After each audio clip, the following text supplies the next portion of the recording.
Sup YouTube, it's your boy Sly88Fry here. So, Scott DeWaz uploaded a video today. Looks like he uploads videos every Sunday, which isn't the greatest thing for me because Sunday is my best day to work for DoorDash. It's the busiest day, but you know, I've made some good money today. I can take some time off to do a react to Scott DeWaz. Let's get this done. A console's perfect fit. I wonder what he's referring to. Let's find out. I think the thumbnail kind of gives off the thumbnail of his actual video gives off an idea, but this is not that thumbnail. Hey y'all, Scott here. I finally found my fourth calling in life. A match made in heaven. Calling. I finally opened up my own tattoo parlor. Welcome to the Scab Really? Lab. You ever think to yourself, man, skin? Well, this is the place for all you tattoo chow hounds such as myself. And if I got you're lucky, tattoos. you get your picture in the My new wife's Infections name. Club. We give out free samples, and if you don't like Infections it, Club.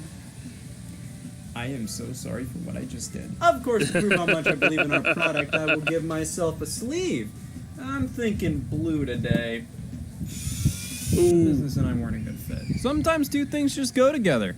7 if you're open-minded. And with every new video game console released with new unique features, it gets me thinking about what games would be a match made in heaven for it. On the opposite end of things, though, some games just don't make sense on some consoles. But damn it, they pull through. Like Boogie on PlayStation 2. I think God knew this would be a thing eventually. Motion control dancing game on Wii. Ported to PS2 3 months later, after help his players were sending us death threats. I mean, so many Wii games were also made available on the PlayStation 2 and vice versa, but most of those games were standard video games, ones that made sense with a normal controller in mind. But you get games like Boogie and Rayman Raving Rabbids going multi-platform that really only make sense on the Wii. They were all about crazy motion controls, but I'm a real gamer. I need a controller to play Nintendogs, not that pissy touchscreen. According to Wikipedia, although anticipation was high for the game, it received negative reviews. Yeah. Boogie! Better than the sequel's Wikipedia page. The second line is denying the rumor of Wii balance port support. Hey, the people have to know. But those are examples of games that just don't feel right on certain platforms, which just goes to show the Wii was the perfect place for them. Xbox nabbed exclusive games in certain series for the entirety of its existence, series that were PlayStation staples like Oddworld and Tomb Raider were exclusive to Xbox consoles, which didn't feel off as much as they felt dirty. Like, come on guys, you paid to make Rise of the Tomb Raider exclusive for a year and was it really worth it? Does this game's blood scream Xbox? But then you have the perfect fit, which in some cases are games that never even happen. How in God's name did a new Pokemon Snap game not release on Wii U? It's the perfect console for it! You have the Wii U gamepad and you can look around with it and snap pictures with the trigger. I mean, that sounds fucking abhorrent, but I'm thinking this from Nintendo's perspective. They love bullshit like probably this. because the Wii U didn't honestly, sell well. it wouldn't have been that bad. They had the idea of using this thing as a camera in other games, namely Fatal Frame. They funded Fatal Frame on Wii U, but not Pokemon Snap. They had Miiverse. You could share your Pokemon pictures with other Wii U owners within your own secret club. Like I don't already do that, but still. Come to think of it, the Nintendo 3DS could have had a Pokemon Snap, using Fatal Frame as another example. It's always my best excuse. There's a spin-off on here, Spirit Camera, using augmented reality, which Pokemon famously did with Pokemon Go on smart devices. That's right. So you could have made a bad Pokemon Snap game this way. In the end, I'm happy they waited until the Nintendo Switch to bring Snap back via new Pokemon Snap, as there's really no gimmicks like what I've been talking about. Just a pure new Snap game. Won't be new I love in 10 nonsense years. like this, and Nintendo does too. Like new Because Super Mario of that, Bros. It's just puzzling to me they didn't bring the series back on these platforms as they had gimmicks primed for a new game. Pardon my French, but I'm going to talk about Wii U more. Minecraft was a game that felt tailor-made for the Wii U. With that being said, what the hell was this version of Minecraft? Nintendo built up a massive announcement in late 2015 with it being Minecraft Wii U Edition. No matter how you slice it, that was a big deal for Nintendo. Let them have this moment. But the concept of Minecraft on Wii U was perfect. That gamepad touchscreen would have made item management and crafting a dream. To which the developer of Minecraft Wii U Edition said, that would have been cool. Minecraft Wii U Edition ended up being nothing more than a straight port of Minecraft. No real exclusive gameplay tweaks taking advantage of the Wii U's interface, no touchscreen support, and no advantages to using the gamepad. That is stupid. It was just Minecraft. So yeah, Minecraft was a perfect fit for the Wii U, but all we ended up getting was Minecraft on the Wii U. I mean, I guess there's actually touchscreen support, but it's not intuitive. I was thinking a setup on the bottom screen designed for touch, not shoehorning it in as a secondary input that barely registers half the time. After responding justifiably to such a report, I've got to ask, how did Ape Escape never go to the PlayStation Vita? Ape Escape was the go-to game on PlayStation 1, showcasing how dual analog control sticks can work.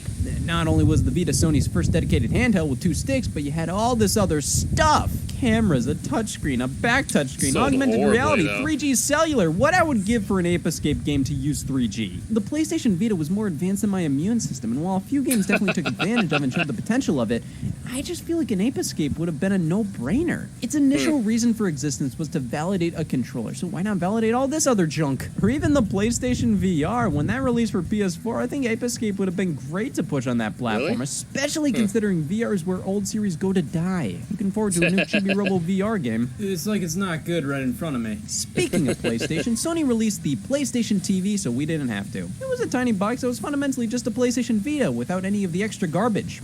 So it wasn't a PlayStation Vita. This was during the Okay. great boom of media streaming boxes. You buy a Roku or Apple TV and you're set for life. The PlayStation TV was just that, except it couldn't stream anything. This was just Yeah, a Google PlayStation Chrome Vita without the screen, Cast. yet the way they marketed it was like it was a streaming box, even though it couldn't play Netflix. Never got Netflix support, and if you wanted to stream basically any video apps, you had to connect it to your PS4, control your PS4 through remote play through the PlayStation TV, and then watch the supported apps through that, which still didn't always work. How could you name a product the PlayStation TV when there's barely anything TV about it? Just call it PlayStation Mini or something. Instead, honestly, I bet a few people bought this wanting to stream movies, and in the end, it caused more harm than good.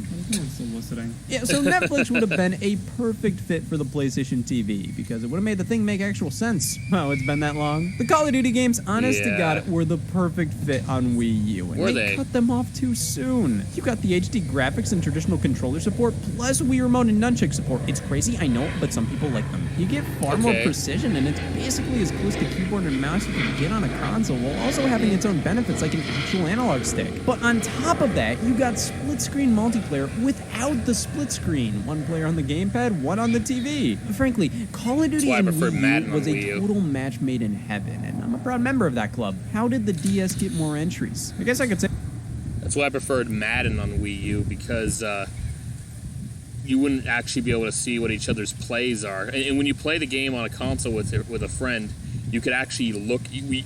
Both your plays selection is on the same screen. Instead, on the Wii U, one player has their plays on the gamepad screen, the other has the plays on the TV screen.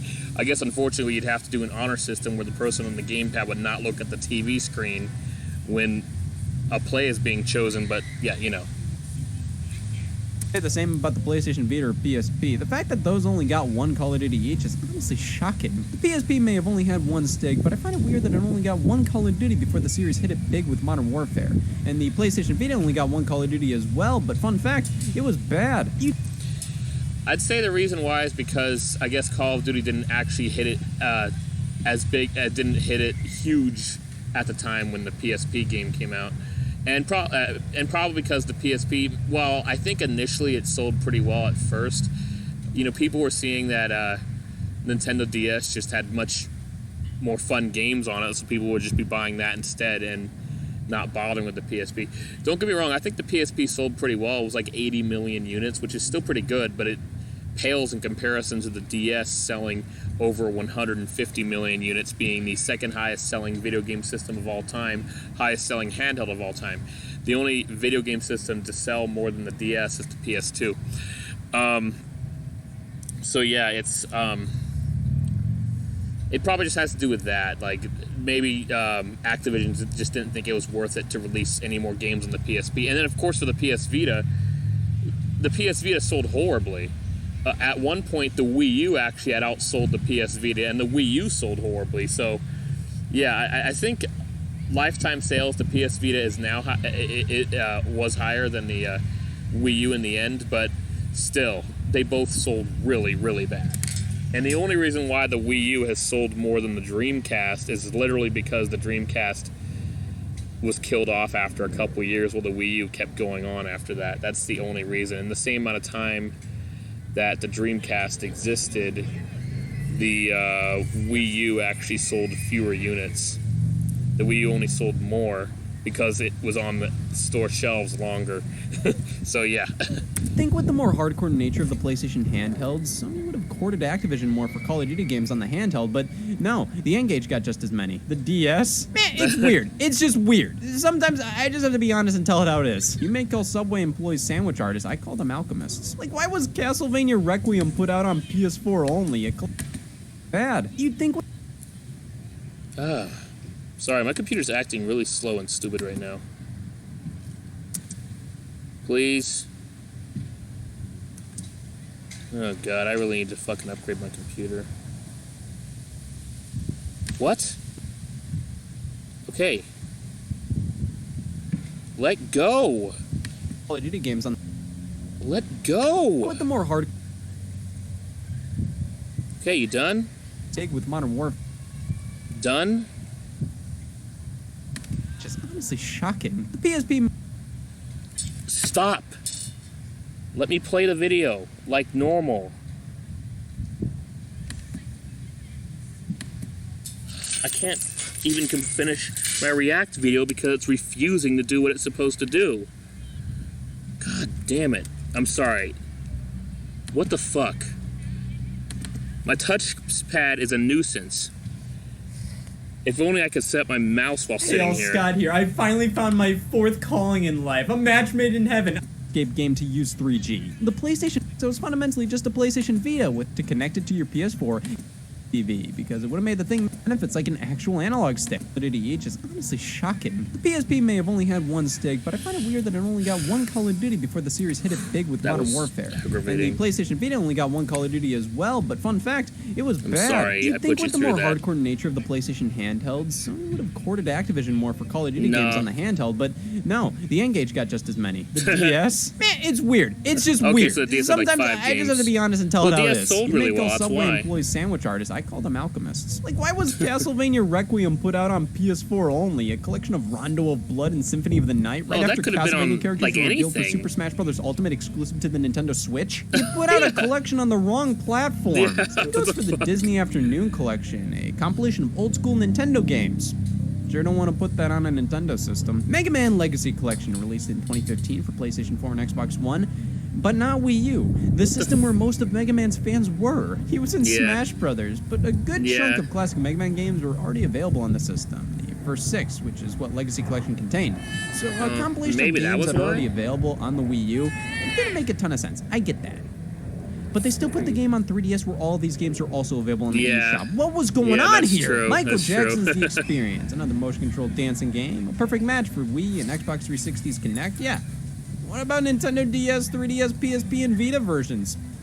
Don't forget the Mac. I never do. The Mac. Honestly, more often How do you than play not, it it out seems there? like publishers go out of their way to ensure their game doesn't go on the right systems. All right, here's something that totally should have happened. Punch Out on the 3DS. With the 3D display, I feel like you could have done a ton of great things with that depth would have and been timing your years dodges. later. Punch Out's always been a Game game came of out in reading your opponent's 2009. movements and dodging at just the right time. So if the 3D display would have been utilized 3DS properly, came out in it would have 2011. been easier to know exactly where the fist is in relation to your face and when exactly to block or dodge. We could have also done some fun-in-your-face 3D effects, and I think Punch Out on Wii's art style would have looked really good on the handheld. Now, for games that would have been perfect on Wii, Luigi's Mansion.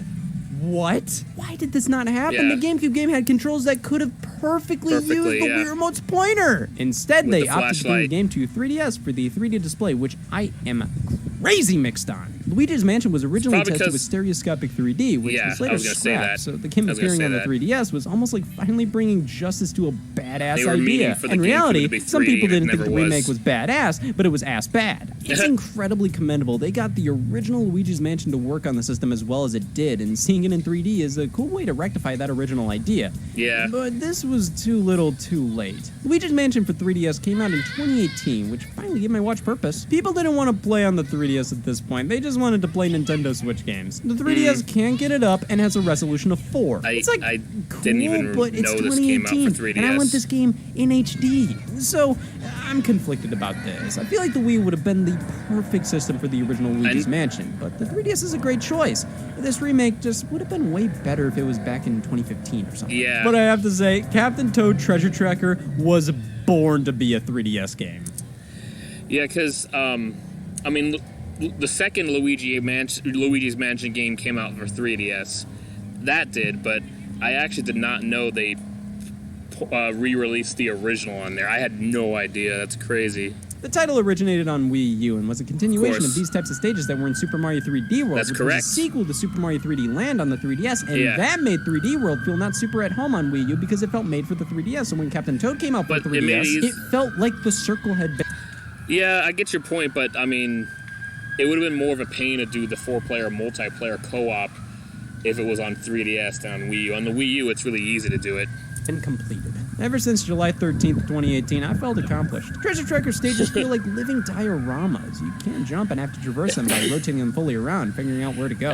With that 3D display and how short the levels are, this feels right at home on the handheld. More so than the more popular Nintendo Switch port. I'm putting the Switch version of the game in the weird choice category, especially since it came out quite a while before Super Mario 3D World did for the Switch. I mean, that game makes far more sense logistically on Switch. Captain Toad had a lot more of the Wii U gamepad's DNA baked into the experience. A lot of Wii U games never felt like they took full advantage of the gamepad enough. That's If true. they did, it was a total gimmick. Captain Toad was designed fully around the thing, not to the point that it makes the game more fun or completely unplayable without it, but looking at the Switch version, a lot of this feels way shoehorned on. Any touchscreen or microphone business had to be reworked on Switch. On the 3DS, it just feels made for the system. And when a game feels made for a system it wasn't even made for, that shows you how well it fits. And speaking of Mario 3D World, I have opinions. Considering Captain Toad got ported to 3DS, it almost made me want to see what 3D World would look like on the handheld. I mean, its direct predecessor was a 3DS game. I felt like if Nintendo was really strapped for cash, they could have attempted a 3D World port on the 3DS. Well, they definitely are never strapped for cash. The game would have 3D support, and in many cases, I think would feel more at home. But overall, I actually think Super Mario 3D World and Super Mario Odyssey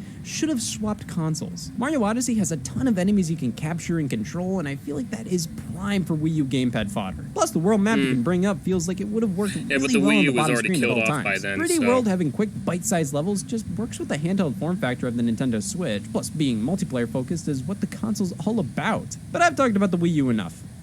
For now. Why not go in the exact opposite direction and talk about some dumb bullshit I know nothing about? The Persona series has been consistently tied to PlayStation consoles, but spin-off titles, those could be anywhere. Hide. I never got that. If anything, it made sense to make the core series multi-platform and then put the spin-offs on a limited number of consoles, because why would the fighting game spin-off sequel to Persona 4 on a console that's never gone Persona 4 do better than Persona 4? Persona 4 Arena and Arena Ultimax came to Xbox 360. Persona 4 was a PlayStation exclusive for the longest time, and these were really the only Persona games on Xbox at the time. Persona 5 Strikers was a sequel to Persona 5 while being a spin-off hack and slash at the same time and came to Nintendo Switch, but it came out without the original Persona 5 on the platform. I put these spin-offs on systems but not the actual games. If you're confident enough these spin-offs will do well, what makes you think the games they're based off of that got critical acclaim across the board wouldn't? I guess I was at the time assumed 360 owners didn't want RPGs and just wanted fighting games, but it would have made more sense to me if they just fully committed to the series being PlayStation exclusive rather than sprinkling spin-offs on other systems. We're gonna give people Persona Q2. It's filled with fan service and is on a platform that never got any of the games it references, but sometimes games like to roll with the idea of being an imperfect fit for the console they're on. Take, for example, any M-rated games on the Wii and DS, like Mad World. The whole gimmick of this game is that it's incredibly gruesome and bloody, and it's on the Wii. I actually think Mad World, if they released it for the PS3 and the 360,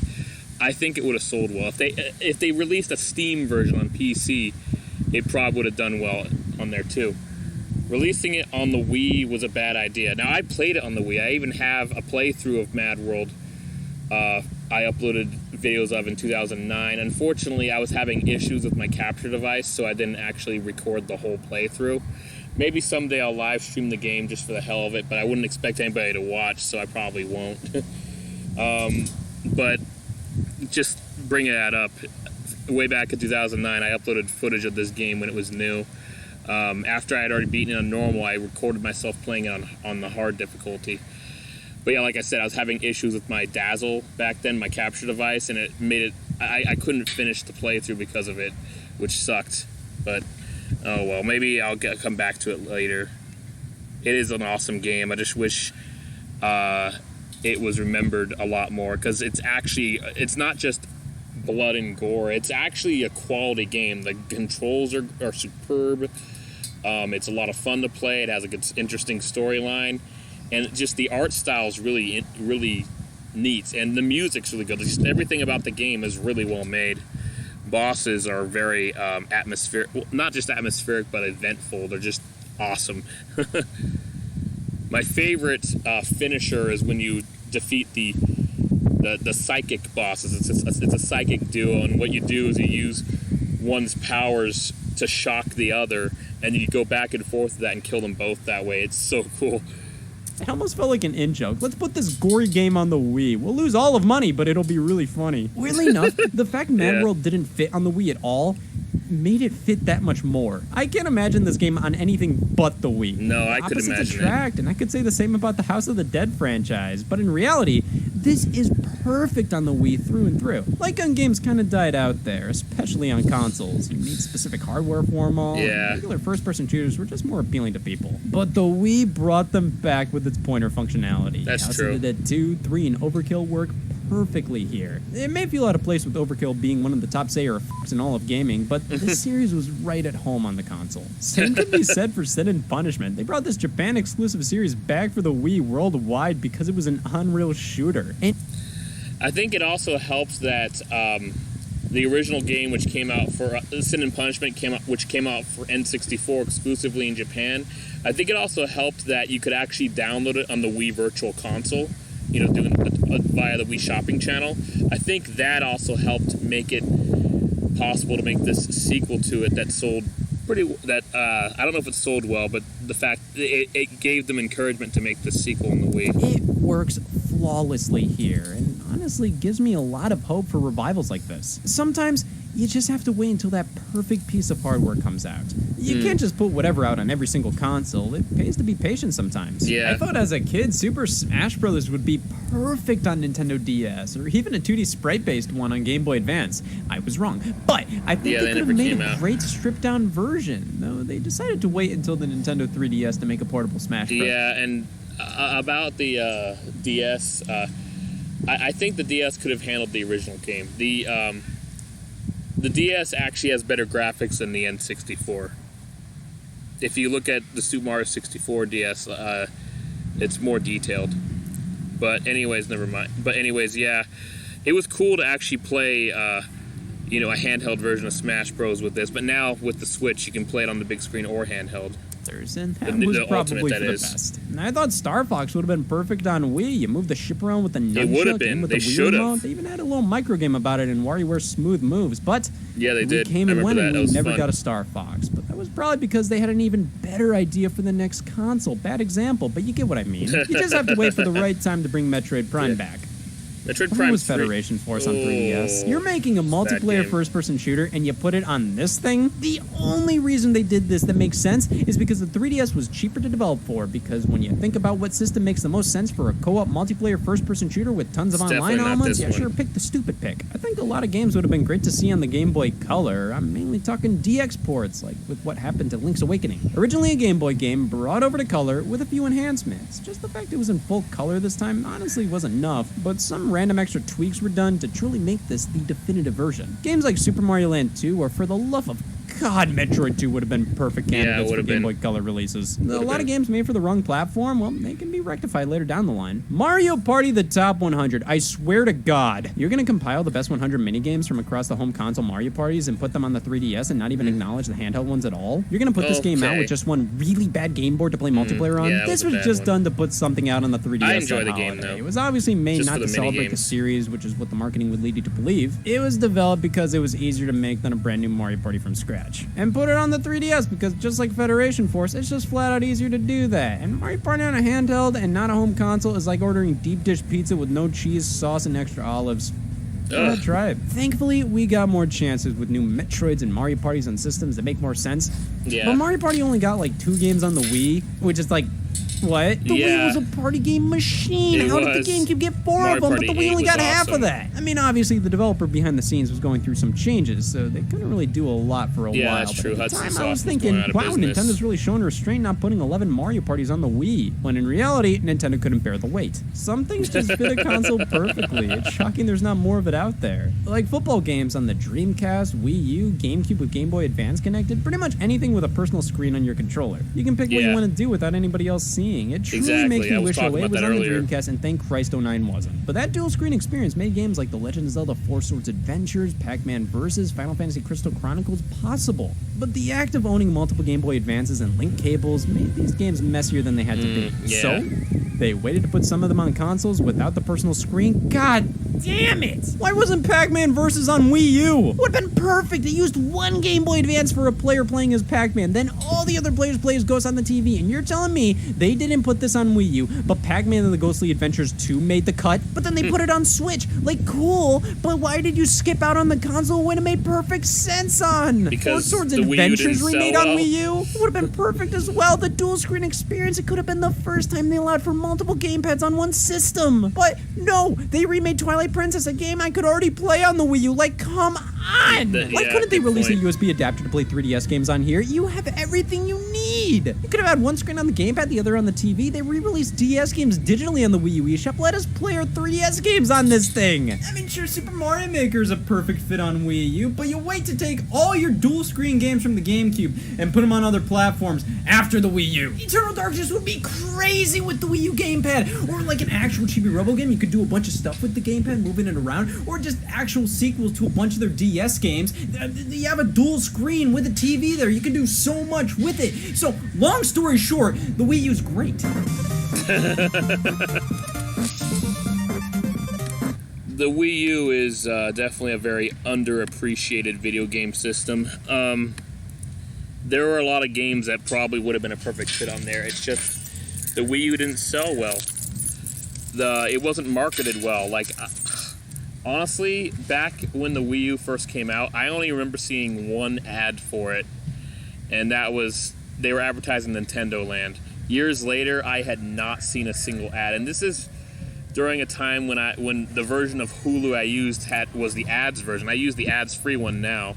And even in 2013, 2014, even though I didn't want to, my ex wanted to have television, so I've seen commercials and crap, and didn't see any Wii U ads. I saw, I saw PS4 ads, Xbox One ads, 3DS ads, but there were never ads for Wii U or Wii U games.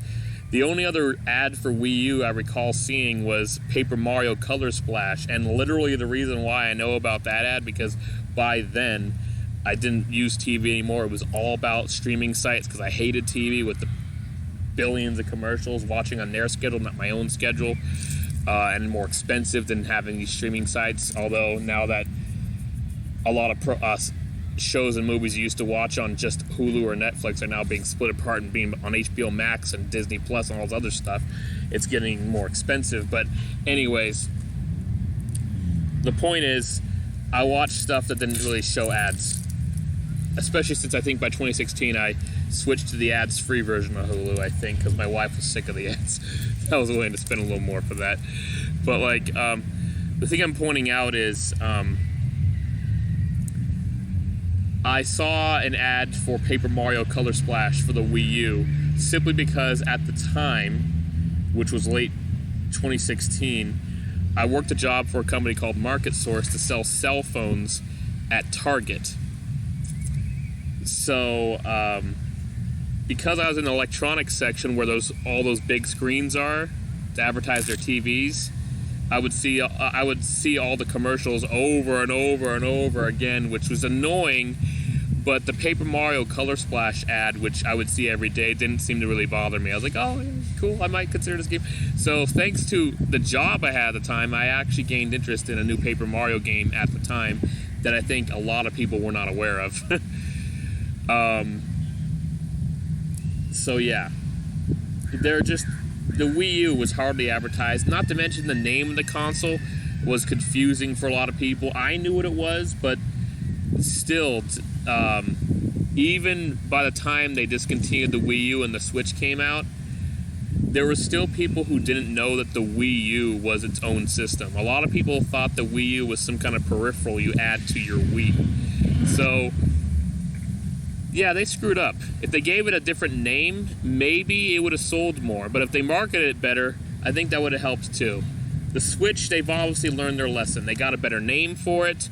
It's a better console. To be honest, I still think the Switch is what the Wii U was meant to be, because I remember when I first got a Wii U, and I got it on launch. In fact, I got it at Target on launch day in 2012. I was the first person at that very Target store in my hometown of Santa Rosa to get a Wii U, and I got the deluxe one with the 32 gigabytes and Nintendo Land included. But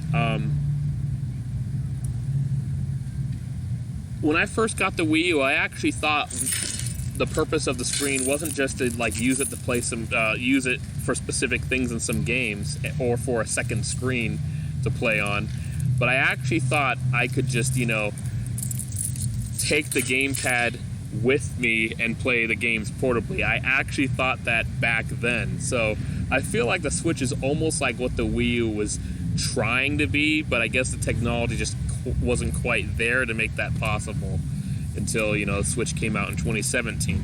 Now we have that new Steam computer thing. My friend Bad Wolf mentioned it in my Facebook group, Electrified Gaming, Electrified Network Gaming and Streaming, and it was some kind of Steam portable computer thing that was like a Switch, but you're playing your PC games on it. I hope there's mouse support, because that's what I find ideal about playing on PC, is the sensitivity and precision of controlling with a mouse and keyboard, especially when I play an RTS game or a first-person shooter. But, yeah, this portable Steam PC looks really cool, but expensive. And I might try to get one someday, especially if they make it a lot easier to live stream on it compared to what's done on the Switch. I wish it was easier to do that with the Switch. But anyway, you know, the technology's there now. There's more portable stuff coming out that's actually pretty cool. Obviously, as you can see from what happened earlier, I need to upgrade this computer. Actually, I don't even think it was the computer. It was the touchpad being stupid. It wasn't even the computer messing up. It was the touchpad being stuck on, like, pressing the thing when I told it to stop doing that, like, 20 times. So I'm sorry that was in the video. Really sorry about that. That was a huge waste of time. I would edit it out, but I got to go back to work. My focus is just upload the video as soon as I can so I can go back to work. But I hope you enjoyed. Though someday, because I'm going to do more than just react videos. That's why my Sonic movie review I've worked really hard on and plan to and we'll have it done later this week. And by the way, only no, you guys didn't see my stream on Twitch earlier today. I streamed Sonic Dash off my phone to in a quest to unlock Espio, because you require 250 tokens to unlock them. Check out my Twitch channel to see that, Electrified Network. I'll put links in the description. But plus, you could always go to my YouTube channel. On the front page, there's like a Twitch. There's these icons in the corner with the Twitch link, the link to my Facebook group I had mentioned, a link to my Twitter. So you can check those out too if you'd like. But yeah, I want to actually do more than just react videos, and I'm gonna try to make sure that what the kind of more serious videos I make, like my Sonic movie review, are ones that won't take as long to make. I mean, one of the reasons why it took so long was that my computer was inaccessible for a whole month because I had to get a part repaired, and it took a month for it to arrive. But another reason is because I've been so busy with work, busy with wife, busy with other things, that I couldn't actually, you know, get the video done sooner. But yeah, my Sonic movie review is coming out this week. It's almost there. I'm unfortunately, it could end up being delayed due to copyright infringement issues when I upload it, which I hate, but I'll just try to upload it even if I can't monetize it, because I started working on it before my channel got monetized. My channel only got monetized in June, so it's only been about a month. But anyway, I do plan to possibly start a Patreon and a Fiverr, but I haven't figured out whether I'm going to or not. Anyways, sorry about you know, rambling on and all that stuff, but yeah, I do plan to make a top 10 video, because I used to do top 10s. I just didn't do them very often, but I want to do them again because they're actually pretty enjoyable to make, and you know, top 10s can be popular. And one of my top 10 is going to be. It's going to include the Wii U and the Dreamcast and other underappreciated consoles. Just hope nobody else gets in the way and uploads theirs first and causes mine to not get any views. But anyway, thank you so much for watching. I think I probably doomed my top 10 to be not popular because of what I just said, but hopefully not. Check out my playlist of Scott the Woz React videos. Honestly, I don't actually ramble as long as I have been doing lately here, especially on a day that I have to prioritize work. But anyways, please check out my playlist of my Scott the Woz React videos. I try to actually post them every week. Post a react to them every week because Scott the Woz is good. I enjoy his videos a lot. I enjoyed this one. He's right. The Wii U was pretty awesome. It just was very underappreciated and didn't sell well. And that's Nintendo's fault for that. It's not the consumer's fault. Anyways, that'll conclude this React video. Thank you so much for watching.